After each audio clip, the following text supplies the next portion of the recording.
उत्तर प्रदेश में 2027 के विधानसभा चुनाव का बिगुल अभी बजा नहीं है, लेकिन सियासी बिसात बिछनी शुरू हो चुकी है। समाजवादी पार्टी जहां पीडीए यानी पिछड़ा, दलित और अल्पसंख्यक समीकरण के सहारे सत्ता की कुर्सी तक पहुंचने का सपना देख रही है, वहीं सुल्तानपुर की जमीनी राजनीति सपा के लिए खतरे की घंटी बजाती दिख रही है। लोकसभा चुनाव में मिली जीत अब विधानसभा चुनाव से पहले चुनौती बनती नजर आ रही है। 2024 के लोकसभा चुनाव में जातीय समीकरण और स्थानीय प्रभावशाली नेटवर्क के सहारे करीब 25 साल के राजनीतिक इंतजार के बाद राम भुआल निषाद संसद पहुंचे, लेकिन जीत के बाद उनकी क्षेत्र में कम सक्रियता अब चर्चा और असंतोष का विषय बनती जा रही है। स्थानीय कार्यकर्ताओं और मतदाताओं के बीच ये सवाल लगातार उठ रहा है कि आखिर सांसद जनता से दूर क्यों दिखाई दे रहे हैं।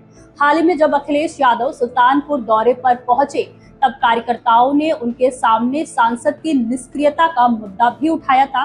उस समय बात भले ही हल्के अंदाज में टाल दी गई हो, लेकिन अंदर खाने ये नाराजगी अब धीरे धीरे एक बड़ा राजनीतिक संदेश में बदलती दिख रही है। अगर विधानसभा समीकरण की बात करें तो सुल्तानपुर जिले की 5 सीटों में से 4 पर फिलहाल भाजपा का कब्जा है और सिर्फ 1 सीट समाजवादी पार्टी के पास है। ऐसे में अगर सांसद की सक्रियता को लेकर असंतोष जारी रहता है तो 2027 में सपा के लिए अपनी मौजूदा सीट बचाना भी मुश्किल हो सकता है। स्थानीय मतदाताओं का कहना है कि जिस भरोसे के साथ उन्होंने लोकसभा चुनाव में साइकिल को गति दी थी, उसी भरोसे को अब ठेस लगती दिखाई दे रही है। और यही वजह है कि पार्टी नेतृत्व भी अब सुल्तानपुर को लेकर सतर्क होती नजर आ रही है।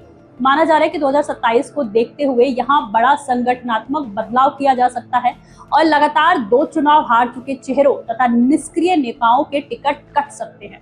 उनकी जगह नए और जमीनी पकड़ वाले उम्मीदवारों को मौका दिया जा सकता है। दूसरी तरफ भाजपा सुल्तानपुर में सांस्कृतिक विरासत और हिंदुत्व आधारित राजनीतिक संदेश को लगातार मजबूत कर रही है। ऐसे में समाजवादी पार्टी का पीडीए समीकरण तभी असरदार होगा जब संगठन और जनप्रतिनिधि दोनों स्तर पर सक्रियता दिखे।